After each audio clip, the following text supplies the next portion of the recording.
ended up just improvising another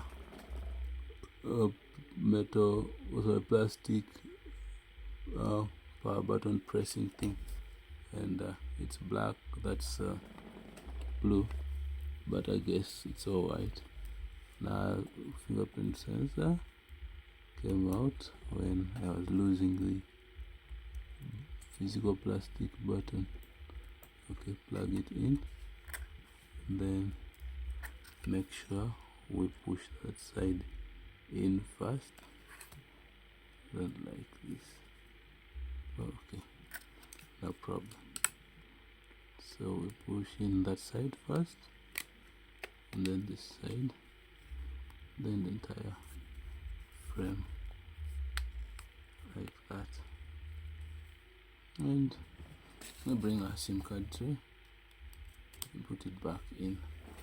Now we are going to charge this and then test it. I'm going to use my power bank, was the one that has the type C charge connector. I strangely do not have a type C. I sold it. I'm hoping to replace it, which I haven't yet done. So the charge is plugged in, the screen displays, and then we wait for what? We wait for the percentage. 1%, so let's give it 10 minutes.